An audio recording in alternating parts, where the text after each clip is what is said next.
Oui, salut à tous. Je suis Serge Branco, ancien lion indomptable champion olympique. Cette sortie, c'est parce que c'est la dernière ligne droite de l'élection à la FECAFOOT qui va se tenir ce week-end. Je tire la sonnette d'alarme ici. Et pour tous ceux qui disent qu'ils ont un problème avec la gestion de la FECAFOOT, qui disent que le président de la FECAFOOT est incompétent, qui disent que le football camerounais ne marche pas. C'est maintenant qu'il faut tout parler, c'est maintenant qu'il faut tout faire pour s'opposer à la réélection du président de la FECAFOOT, le docteur Samuel Eto'o.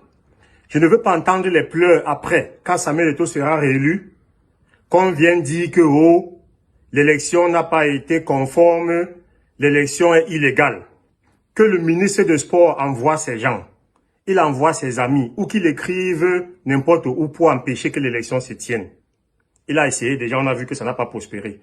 Que les acteurs du football camerounais, les présidents des clubs qui disent qu'on ne les a pas payés, n'ont pas les subventions. C'est maintenant qu'il faut parler.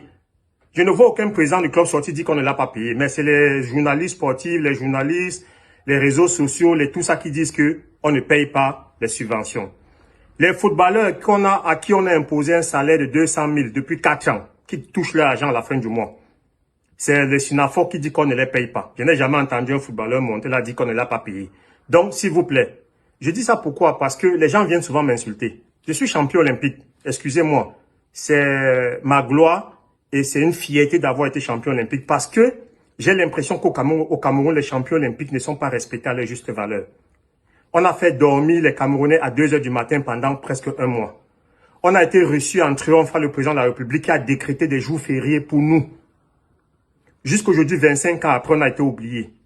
Les promesses que nous ont faites n'ont pas été tenues. C'est pas grave. C'est comme les grands de 90. Je ne vais jamais manquer de respect aux lions indomptables de 90 parce qu'en 90, je me rappelle, j'étais en Ngaoundéré. Quand on bat l'Argentine, c'est la fête, c'est tout le Cameroun qui fête. Je me mets à courir dans tout Ngaoundéré après le match et je me suis retrouvé à Dan. C'est 2 jours après qu'on m'a ramené chez mes parents. Bon, le Cameroun des années 90, ce n'était pas le Cameroun de maintenant où on kidnappe les enfants, on viole les enfants, on vend les organes humains. Ce n'était pas comme ça. Je suis parti de chez moi après le match, c'était la fête, on courait, on sautait dans toute la ville. Je me suis perdu, je me suis retrouvé à Dan. C'est quand on m'a demandé, tu habites où? Je dis, je suis le fils de la Braise d'Or.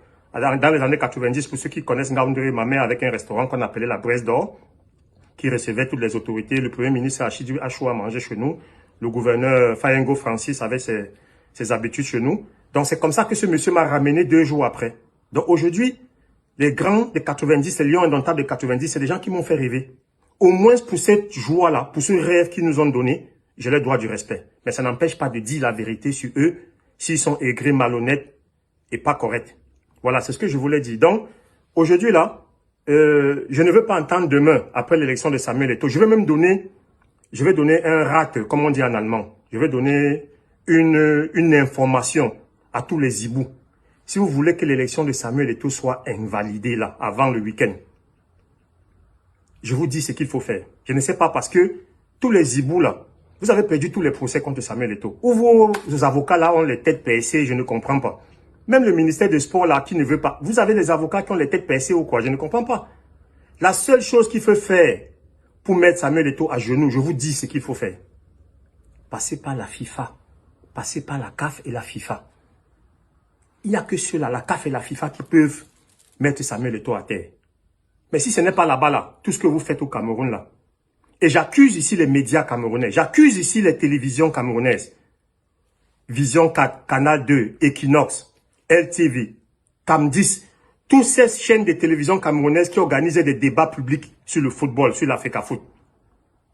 C'est vous qui cultivez ce climat délétère, ce climat nauséabond et ce climat négatif contre le football, contre la FECAFOOT. Pourquoi?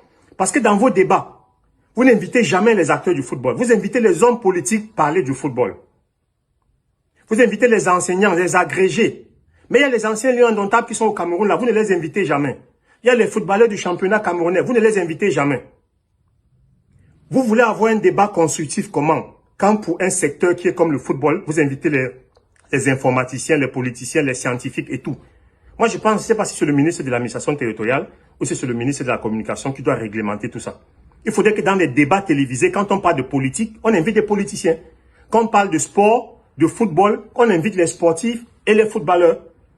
Bon, c'est vrai que beaucoup d'anciens lions là se cachent, ils n'aiment pas se montrer, ils n'aiment pas parler, peut-être parce qu'ils ne savent pas s'exprimer, ou alors peut-être parce que sur eux, ça ne donne pas, ils n'ont pas les moyens.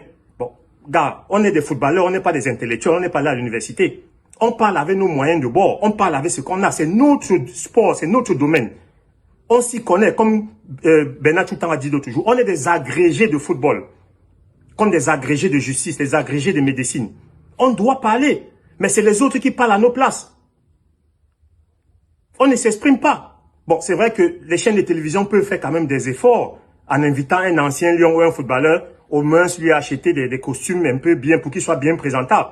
Ou lui donner même un petit agent de taxi, même de 50 000, 30 000, pour que, c'est ça le problème. Le problème, c'est que beaucoup qui ont fini de carrière ne s'en sortent pas ou n'ont pas une bonne situation économique ou financière et ne peuvent pas s'exprimer. Mais ce qu'ils pensent, ce qu'ils ont vécu, leur expérience est très importante. Ça peut servir. Mais il faut qu'on les prenne en charge ou bien qu'on les donne la possibilité. Beaucoup se cachent, beaucoup ne veulent pas se faire voir parce qu'ils sont dans des situations critiques. Mais on ne peut pas, ce qui concerne le football, notre domaine, où on a joué pendant 20 ans au haut niveau, où on a gagné des titres. Moi, je me rappelle ici, Patrick Mboma a fait une interview où il dit que sa plus grande victoire, c'est les Jeux Olympiques. J'ai le Thierry Henry qui a dit qu'il aurait aimé, dans sa carrière, gagner la médaille d'or. JJ Okocha a fait une sortie pour dire que son plus grand succès, c'est la médaille d'or des Jeux Olympiques. Mais moi, on m'insulte parce que je dis que je suis Serge Branco, ancien lion indomptable, champion olympique. Vous voyez le paradoxe des choses. C'est ça le problème chez nous au Cameroun. On ne reconnaît pas les gens à leur juste valeur. On ne reconnaît pas les gens à leur juste valeur. Pour des raisons ventrimonniales ou pour des raisons alimentaires, on va permettre à chacun de manquer de respect à n'importe qui. Samuel Eto'o qui a tout gagné dans le football, qui est la plus grande star du football en Afrique et au Cameroun, on peut se permettre de l'insulter et de le traiter de tous les noms. Je vais vous faire une révélation ici. J'espère que le président de l'Africafoot, le docteur Samuel Eto'o, ne m'en voudrait pas. Mais je vous le dis parce que c'est la vérité. Depuis que Samuel Eto'o est président de l'Africafoot, il a perdu de sa fortune personnelle au moins 4 milliards de francs CFA. Je dis bien de sa fortune personnelle qu'il a perdu depuis qu'il est président de l'Africafoot. Je les chiffre, j'imagine, c'est autour de 4 milliards de francs CFA. Si vous voulez que je vous explique, je ferai une autre vidéo où je vais décortiquer tout ça. Donc, s'il vous plaît, c'est maintenant qu'il faut s'opposer à ça. Vous avez un autre ancien footballeur, la Jérémy Nditap, qui est président du Sinafoc depuis 15 ans, mais qui est tout le temps réélu seul, sans concurrent. Ça ne dérange personne. Vous avez les stades du Cameroun qui sont dans des états incroyables. Chaque fois que les Lions jouent, on décrit la pelouse. Mais partout à l'extérieur où les Lions vont jouer, vous voyez que la pelouse est nickel et est bonne. Mais celui qui s'occupe de ça, l'Oniès, le grand frère Joseph-Antoine Bell, il peut faire ces choses tranquilles, sans critique, sans problème. Mais tout le monde vient se verser sur Samuel Eto'o, l'Africafoot, c'est lui qui est incompétent, c'est lui qui travaille mal. Mais tous ceux que j'ai cités là, personne ne parle d'eux, ça ne dérange personne. Merci.